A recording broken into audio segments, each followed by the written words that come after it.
Good morning मंडळी, कशा आहात तुम्ही? आय होप सगळे माझ्याकडे खुश असतील, हॅपी असतील. सो आपला दिवस आता स्टार्ट झालेला आहे आणि बऱ्याच वेळेचा स्टार्ट झालेला आहे. बट आत्ता वाजले 10:30 वाजता मी करणार आहे स्वयंपाक. आज मी 10 वाजता पार्लरवर गेली नाही. त्याचं कारण असं की मला थोडं घरी काम आहे आणि त्यामुळे मग मी थोडं लेट जाणार आहे. तर आता चहा तर प्यायचा आहे पण दूध नाही आहे. तर मी असा विचार करते की आज कोरा चहा, नारळ पाणी पण आले, कोरा चहा प्यावं. कारण सुट्ट दुधाचं म्हणजे ते काय म्हणतो ना, पिशवीच्या दुधाचा चहा मी पित नाही.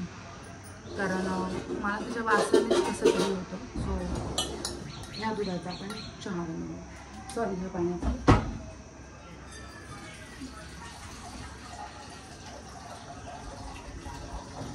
माऊ गेली माऊ परत.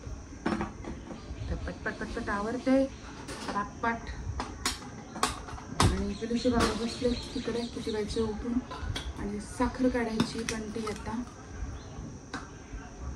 त्या डब्यात.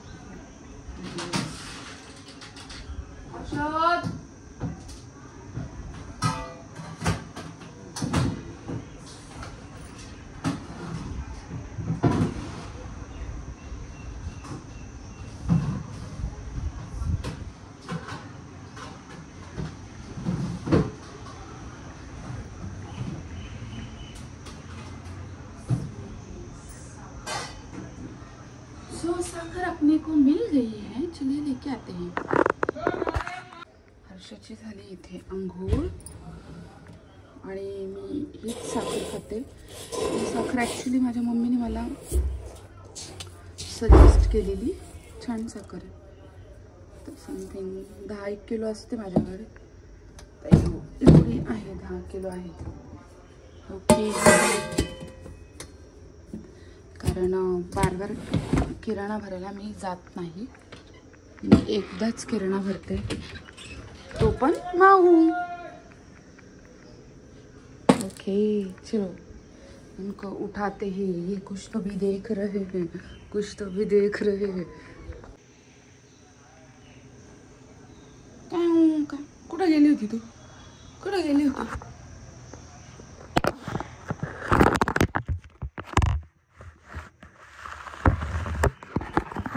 मला वाटतं मला माऊला दवाखान्यात घेऊन जायला पाहिजे. करा ना, थोडं दिवस अंग गरम लागते. बाबा माऊचं अंग गरम लागते.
हां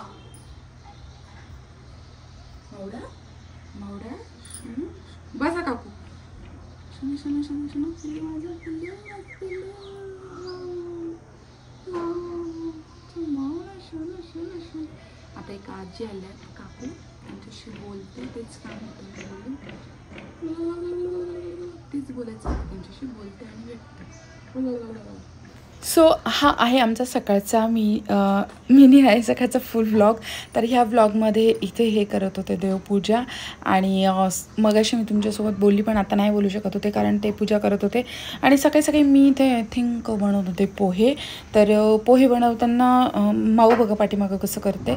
तर पोहे बनवत होते आणि झालं असं की काही दिवसापासून ना, म्हणजे काही महिने असे झालेत की खूप एक्साइटमेंट असते असते आणि परत डाऊन होते, असं माझ्या लाईफमध्ये होतं. आणि असं मला फील होतं ना कधी कधी की मी एकटीच ह्या पृथ्वीवर आलेली आहे, मला आई नाही, बाप नाही, काय नाही, असं फिलिंग होतं. कारण कामातच इतकं बिझी होऊन जाते की बाकी गोष्टींकडे लक्ष द्यायला मला वेळच मिळत नाही. सो मी असा विचार करत असते, म्हणजे असं होतो, असं फिलिंग येते का रे मी कुठे जात नाही, काय नाही, नुसतं काम काम काम काम करत असते. सो मला कोणी आहे की नाही, नातेवाईक आहे की नाही, मला काय आहे की नाही. सो मला नेहमी फक्त काय दिसतं की त्याचे बाबा, हर्षद आणि माऊ ह्याच सगळ्या काही गोष्टी दिसतात. त्याच्यामुळे मग असं कधी कधी फिलिंग येतं. बाहेर जाणं येणं, नातेवाईकांमध्ये जाणं किंवा मग आईकडे जाणं हे फार कमी झालं आहे. तर त्यामुळे आय थिंक हे सगळं डोक्यात येत असेल. बट तुम्हाला खरं सांगू, माझे मिस्टर नेहमी म्हणतात की जो आपल्यासाठी आपण त्याच्यासाठी, दुसरी गोष्ट ती नेहमी म्हणतात की तू, मी आणि हर्षू ही आपली फॅमिली आहे. आणि इन फ्युचर किंवा मग देवाच्या मनात असेल तर आपल्याला जर छोटं बेबी आलं तर ते हे एक 4च लोक आपण आपली लाईफ आहे असं समजून चालत जातो. जास्त अपेक्षा कोणाची करत जाऊ नकोस. सो आम्ही आमचे प्रॉब्लेम्स म्हणा, आम्ही आमची कामं म्हणा, आम्ही आमचे दुःख म्हणा, हे सगळं एकमेकांमध्ये तिघंच शेअर करतो. सो कधी कोणाच्याशी वाट बघत नाही, म्हणून एक वेगळी फिलिंग येते. आणि बरं आहे ना की आपण स्वतः खूप जास्त स्ट्रॉंग होतो जेव्हा पण आपण असा विचार करतो ना की यार आपल्या बॅकला कोणीच नाही, बॅक सपोर्टला, आणि हे जे काही करायचं आपल्या स्वतःलाच करायचं हे जेव्हा आपण ठरवतो ना, जेव्हा आपण मनामध्ये ह्या सगळ्या काही गोष्टी घेतो ना, त्यावेळेस खरं सांगू ना, खरंच इतकी पॉझिटिव्ह वाईब येते, पॉझिटिव्ह एनर्जी येते. आणि खरंच कधी कोणावर आपण डिपेंड आहे असं कधीच विचार करत नाही. आणि जे पण प्रॉब्लेम्स येतील ते खरं आपण स्वतःच सॉल्व करतो. आणि खूप छान वाटतं जेव्हा आपण आपले प्रॉब्लेम सॉल्व करतो. तर असंच आहे आमचं घर. कारण आम्ही जास्त ना कोणाच्या प्रॉब्लेममध्ये पडत, ना आमच्या प्रॉब्लेममध्ये कोणाला आम्ही बोलवत.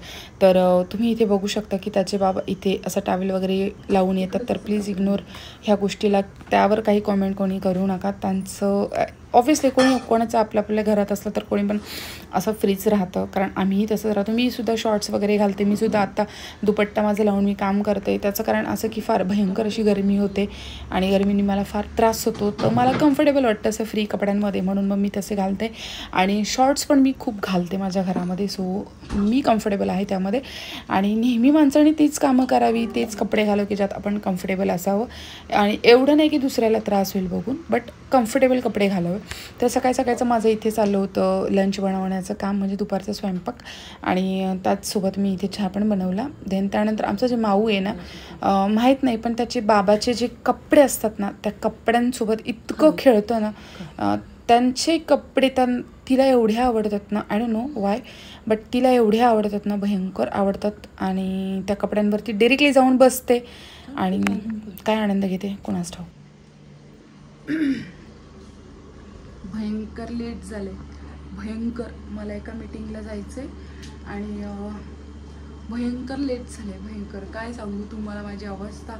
आत्ता वाजलेत रात्रीची 9 आणि 9 वाजता माझी भाजी टाकली आहे, आमरस पण झाला आहे, फक्त आता चपात्या लाटायच्या आहेत, भात पण झाला आहे.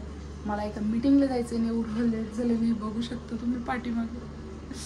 हे भाई कोई दे दो मुझे काम वाली, दे दो जल्दी से.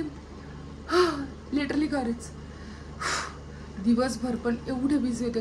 एवढे कपडे आवरले, झालं जेवण झालं. त्यानंतर एक ठिकाणी जायचं होतं मला, सीएच्या ऑफिसला गेले. आणि त्याच्यानंतर मग अजून एक मीटिंग होती, तिकडे गेले. मला इतका भयंकर वेळ झाला. क्या बताऊ, हालत पूर्ण थकून गेले मी पूर्ण. मला खरंच कोणतरी कामाला पाहिजे. मी स्वयंपाकाला पण बघते आणि भांडी फरशीला पण बघते. आता बघू, कपडे तर मशीनमध्ये होतात आपले. आता रस दाखवते कसा बनवला आहे. आणि भाजी पण एकदम चमचमीत बनवली, एवढ्या घाईत पण चमचमीत बनवली. आणि हर्षदला एक काम सांगतो ना, एक काम विसरून आले. सो सकाळी आले होते आपल्याकडे आंबे, समथिंग 6-7 किलो होते. सकाळी निकाल खाऊन तेवढे राहिले, तर आता रस केला आहे, दाखवतात तुम्हाला. येस, सो मी आत्ता बनवलं आहे आमरस. तर आमरस कसं बनवते मी यावर फुल ब्लॉग आलेला आहे, बघू शकता. बट आमरस बनवताना मी बिना पाण्याचा आमरस बनवून घेते. बिना पाण्याचा बघू शकतो तुम्ही, असे कातडे ठेवते, कातडेसुद्धा धुत नाही. तर बिना पाण्याचं असं बनवून घेते. आणि त्यात मग मी बर्फ घालते, कारण पाणी टाकल्याने चव पण जाते आणि मग ते फार पातळ लागतो. आता बर्फ टाकला ना, तर हा बर्फ असाच ठेवून तुम्ही सर्व पण करू शकता. आता हळूहळू हा बर्फ म्हणजे हा रस वाढत चालला आहे. तर असंच हा पुन्हा फ्रीजला ठेवायचा, म्हणजे जास्त गार होतो. जेवताना कसं घाई जर असेल ना तुम्हाला, तर तुम्ही एकच काम करायचं, आमरस बनवायचा असला की बर्फ कुठून तरी नसेल तरी अरेंज करायचा आणि असं पटकन टाकून द्यायचा बिना पाण्याचा, आणि पटकन तुम्ही थंड रस खाऊ शकता. कारण थंड रस खायला खूप मजा येते आणि थोडंसं पाणी कोमट टाकलं म्हणजे त्याची मजा थोडी जाते. आता पुन्हा मी हे फ्रीजला ठेवणार आहे इकडे, आणि इकडे बघू शकता चपात्या बनवत आहे गरम गरम, आणि एकदम मस्त भाजी बनवली आहे चमचमीत. फुल ब्लॉग आलेला आहे, बघायला विसरू नका. Bye bye, love you. आवरले बाबा फायनली, चला जेवायला.